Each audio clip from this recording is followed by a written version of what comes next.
Kekayaan hayati hutan Indonesia sudah sangat melegenda. Di dalamnya hidup berbagai jenis satwa liar, salah satunya tentu saja dari jenis primata. Orangutan Kalimantan, orangutan Sumatera, bekantan, dan dari jenis oa telah menjadikan hutan tropis negeri ini sebagai rumah untuk bernaung. Sudah menjadi tanggung jawab bersama untuk menjaga habitat dan kelestarian mereka supaya kekayaan alam negeri ini tetap mendunia. Ini dia nih, ini kerabat dekat saya. Gennya mereka 94,6% itu mirip banget dengan manusia.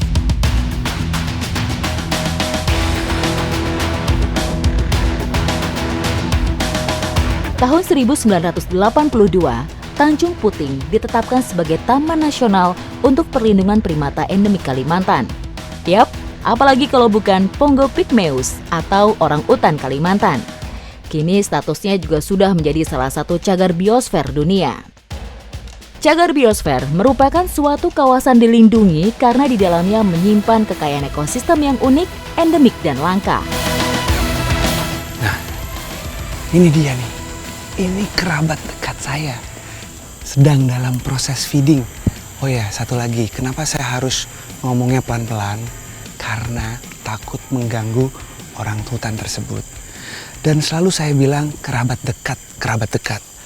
Gennya mereka 94,6% itu mirip banget dengan manusia. Itulah alasan mengapa kita tidak boleh bersentuhan langsung dengan orangutan. Kesamaan gen yang lebih dari 50% membuat kita rentan terserang penyakit yang ada dalam tubuh orangutan. Begitu juga sebaliknya. Tak hanya gen yang hampir sama, cara mereka mengajari anaknya makan dan melatih supaya bisa bertahan hidup di alam benar-benar seperti kita.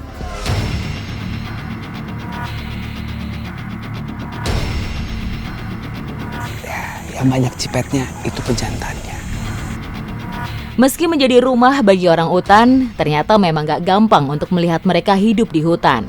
Sifatnya yang pemalu membuat mereka cenderung menghindar dan banyak bersembunyi di lebatnya dedaunan.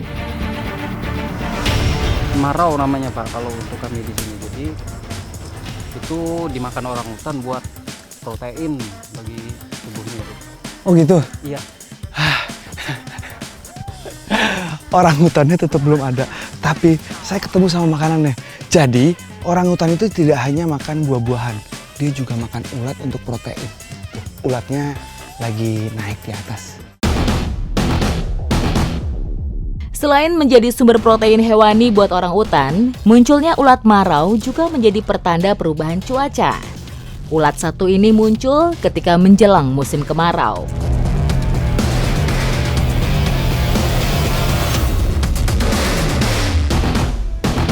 Setelah berjalan cukup lama tadi kita nemuin nih orangutan. Dia lagi nangkring di atas pohon. Di sebelah situ tuh. Lagi sama anaknya. Ternyata memang sangat berbeda melihat orangutan di lokasi feeding dengan di alam bebas seperti ini. Kami benar-benar harus menjaga ketenangan. Orangutan liar cenderung lebih sensitif, agresif, dan sangat protektif. Untuk populasinya sendiri, populasi orangutan di Camp Leki ini banyak. Banyak Pak, bisa ratusan. Ratusan? Iya. Oh, terus perkembangbiakannya tuh jangka waktunya berapa lama sekali gitu? Dia punya anak. Iya, dia punya anak. Jadi nanti pisahnya itu Bang antara 7 sampai 8 tahun. Iya. Oh gitu? Iya. Pisah dari induknya. Pisah dari induk. Baru dia berkembang biak lagi? Iya. Lama ya? Lama juga.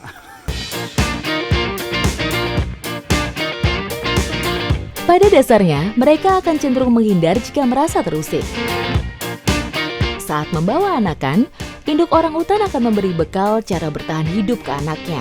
Mulai dari mencari makan, minum, bahkan sampai cara membuat sarang untuk beristirahat.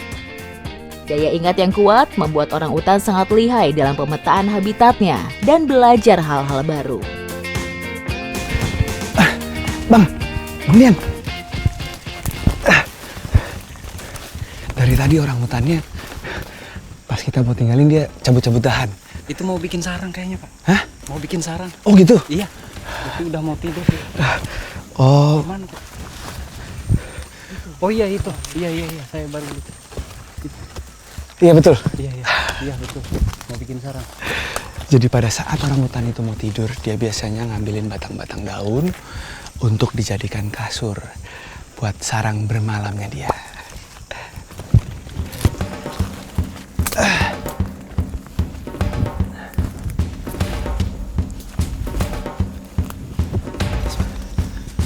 Oh itu? Iya.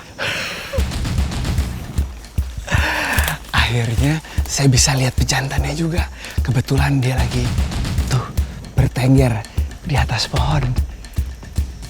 Nah, itu dia yang pernah saya bilang untuk membedakan orang hutan betina dan jantan itu dari postur dan cipetnya atau pipinya yang kelihatan. Dan bobot orang hutan sendiri bisa sampai 100 kilo lebih. Ikutin terus jejak saya, jejak petualang. Berbeda dengan orang utan Kalimantan, Pongo abeli atau orang utan Sumatera memiliki postur badan yang lebih kecil. Keseharian mereka lebih banyak dihabiskan berdiam dan bergelantungan di dahan-dahan pohon. Keberadaan orang utan Sumatera di alam justru lebih mengkhawatirkan. Karena dari penelitian terakhir tahun 2017, jumlahnya tak lebih dari 10.000 ekor. Habitatnya pun sudah sangat terbatas. Salah satunya tentu saja di lokasi petualangan saya kali ini. Lihatlah wajah lucu 2 ekor orang utan mungil ini. Sungguh menggemaskan, bukan? Mereka Didi dan Ramadhani, primata termuda di Pusat Konservasi Orang Utan Yayasan Ekosistem Lestari Sibolangit, Sumatera Utara. Ini namanya Didi, ini umurnya 1 tahun, dievakuasi dari Aceh. Memang setelah saya lihat sendiri, baby orang utan itu lucu sekali, menggemaskan. Gak heran banyak yang suka. Tapi mirisnya dalam jual beli orang utan, justru baby itu yang paling sering dicari.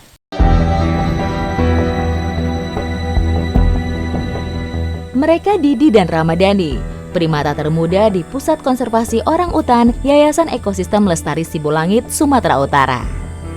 Sebelum diselamatkan, si mungil Didi hampir menjadi target perdagangan satwa ilegal. Ia ditemukan terkurung dalam kandang kecil hendak dijual ke negeri jiran. Orang utan Sumatera kini dalam kondisi sangat terancam punah akibat alih fungsi lahan serta jual beli satwa ilegal. Tak heran populasi primata khas Indonesia ini menurun drastis. Dalam 75 tahun terakhir, Indonesia kehilangan 80% orang utan. Upaya penyelamatan orang utan terus dilakukan. Salah satunya seperti kandang sosialisasi ini. Di sini orang utan hasil evakuasi akan dilatih sebagai persiapan untuk dilepas liarkan kembali. Pinter banget mereka. Tadi emang sengaja ditaruhnya agak jauh. Itu buat melatih mereka kecerdasannya, instingnya, gimana caranya bisa dapetin makan. Karena memang skill itu yang dibutuhin banget kalau balik ke hutan nanti. Inilah taktik jitu untuk belajar mendapatkan makanan. Orang utan muda memperhatikan dan meniru perilaku orang utan yang lebih tua bagaimana cara memperoleh makanan. Tidak semua orang utan di pusat konservasi dalam keadaan sehat. Beberapa dari mereka butuh perawatan ekstra karena terjangkit penyakit menular, seperti yang satu ini. Kemiripan antara gen manusia dan orang utan membuat kera besar ini mudah tertular beragam penyakit dari manusia. Salah satunya penyakit meningitis. Kalau orang utan sakit seperti ini, kemungkinan untuk dilepas liar ke alam bebas memang sangat kecil. Tapi masih ada kemungkinan buat sembuh dan kembali ke rumahnya di hutan. Ya ini makanya ada mainan nih, musik-musikan yang bisa dipencet terus ngeluarin bunyi. Itu buat merangsang indera pendengaran mereka sama respon mereka. Ini dia sekolah hutan, tempat khusus yang disediakan bagi orang hutan muda untuk belajar mengenal habitat dan kebiasaan asli mereka. Selain diajarkan mengenal makanan oleh Yayasan Ekosistem Lestari, orangutan Sumatera juga diajarkan hidup di atas pohon sebagai habitat asli mereka. Sayangnya, sebagian orangutan yang dibawa ke pusat konservasi telah kehilangan kemampuan untuk memanjat dan bergelantungan di atas pohon. Hal ini akibat ulah manusia yang memelihara orangutan di dalam kandang selama bertahun-tahun. Nah, kini mari berkelana dengan murid pertama saya, Cece namanya. Berbeda dengan orangutan Kalimantan yang banyak beraktivitas di atas tanah, orangutan Sumatera dikenal sebagai pemanjat ulung. Ini disebabkan banyaknya pemangsa orangutan yang berkeliaran. Salah satunya harimau Sumatera. Kalau lihat mereka seperti ini, main-main, bebas di pohon, itu rasanya senang sekali. Ya karena memang orangutan harus tinggal di hutan. Bukan hanya orangutan saja primata kebanggaan kita. Ada juga si monyet hidung panjang atau bekantan yang tinggal di hutan-hutan tanah Borneo.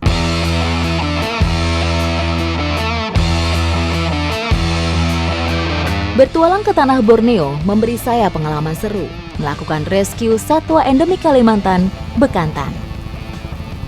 Turunnya populasi bekantan akibat perburuan dan daya dukung habitat yang rendah menggugah pecinta satwa untuk menyelamatkannya dari kepunahan. Saya dan teman-teman dari Sahabat Bekantan Indonesia sekarang lagi ngelakuin patroli yang rutin dilakuin 2 minggu sekali untuk lihat kondisi bekantan di beberapa pulau. Emang sebagai maskotnya Kalimantan Selatan, bekantan tuh harus dilindungi. Bekantan hidup di rawa-rawa, di mana terdapat makanan berlimpah, seperti di Pulau Bakut, Kalimantan Selatan ini. Namun pulau seluas 15 hektar ini mulai kehilangan daya dukungnya. Pohon rambai sebagai tempat hidup sekaligus sumber makanan utama bekantan telah berkurang jumlahnya.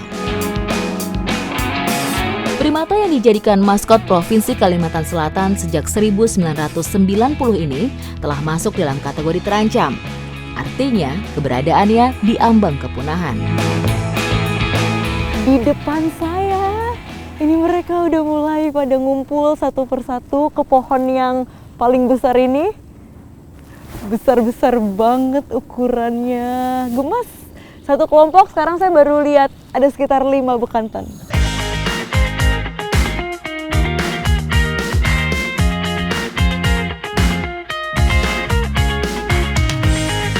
Selain berpatroli, tim rescue juga sering menyelamatkan bekantan dalam berbagai kasus. Korban perburuan hanyalah salah satunya. Dia nelpon kami tadi. Oh iya. Ini kami dari tim rescue Sahabat Bekantan Indonesia. Kita berupaya ini untuk merescue sama Mbak Mat di sini kebetulan. Kalau itu udah berapa lama nih melihara bekantannya? Ya lebih dari 1 tahun. Ini kalau kita lihat bekantan yang mau direscue udah jinak sekali tuh. Tangannya udah bisa berinteraksi sama manusia. Bahkan ada orang asing, saya sama teman-teman dari Sahabat Bekantan datang, dia baik-baik aja ya. Nggak melawan, nggak teriak, nggak marah gitu. Jadi memang harus kita rescue, kita usahain lagi supaya sifat liarnya, perilaku primatanya keluar lagi supaya dia bisa survive nanti ketika dirilis.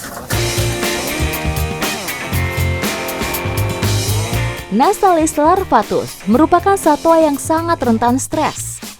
Jika kondisi ini tidak cepat diatasi, maka akan mengganggu kesehatan, yang pada akhirnya berujung kematian.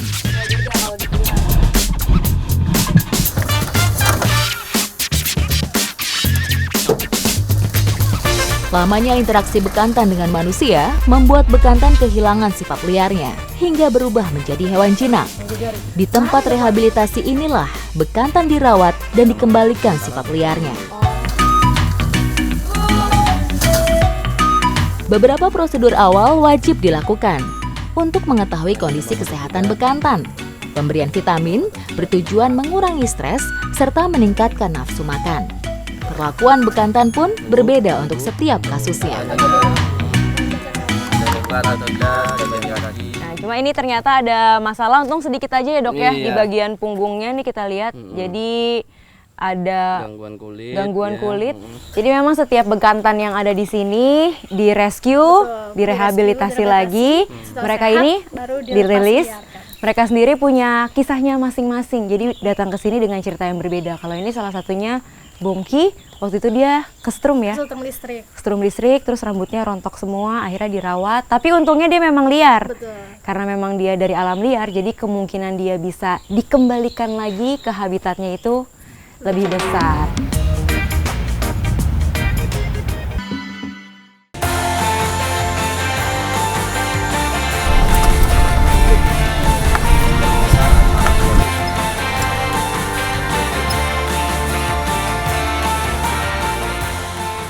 Indonesia bukan hanya kaya akan tradisi dan juga budaya. Seperti hari ini saya bersama dengan teman-teman dari Aspinal mau mengamati satu primata yang memang ada di Jawa Barat. Makanya tetap ikuti jejak saya, Jejak Petualang.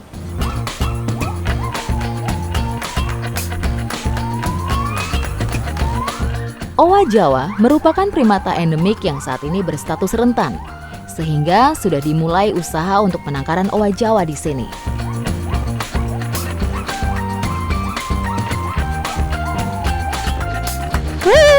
Udah masuk. Nah, kelewatan. Nah, selain memang konservasi itu tugasnya untuk menjaga dan juga merawat, nah di Aspinal ini juga mengupayakan populasi dari owa, surili, dan juga lutung. Jadi di sini berupaya untuk menambah populasinya dengan cara menjodohkan.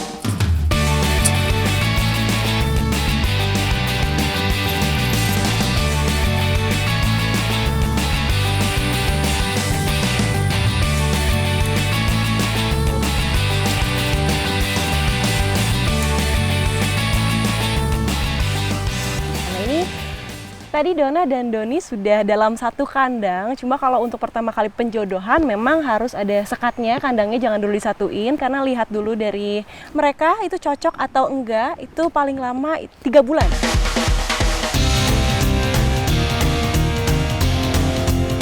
Semoga kedua owa ini bisa berjodoh dan melahirkan generasi penerusnya. Selain owa Jawa, di sini juga dilestarikan primata lain, seperti lutung Jawa yang populasinya juga sudah mulai terancam. Di Aspinal ini, semua primata akan dibekali ilmu agar bisa bertahan saat dilepas liarkan nanti. Nah ini kalau misalnya di sekolah alam khusus untuk lutungnya, jadi banyak sekali enrichment yang diberikan oleh teman-teman. Salah satunya ini, yaitu mengenalkan predatornya mereka ketika mereka ada di alam bebas, yaitu macan. Dan ini memang sering dilakukan, rutin dilakukan, tapi juga nggak setiap hari. Karena kalau misalnya semakin tiap hari diberikan, itu mereka malah makin nggak takut. Boneka macan akan digerakkan seolah ada predator yang sedang mengincar lutung-lutung tersebut. Tujuannya untuk melatih respon lutung sejak usia dini.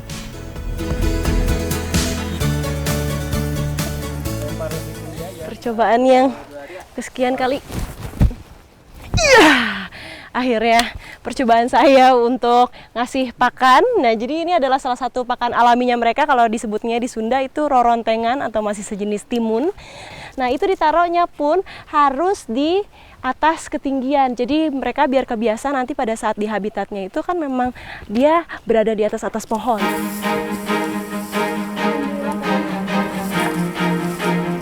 Lutung Jawa ini tampak senang dengan hiasan ranting pohon yang kami sebar.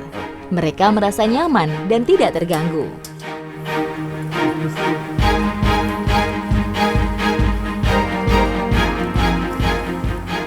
Harapannya sih untuk saya sendiri, semoga saja pemberian enrichment ini mempengaruhi lutung-lutung ini pada saat nanti udah di alam bebas menjadi terbiasa, terus juga populasinya semakin bertambah.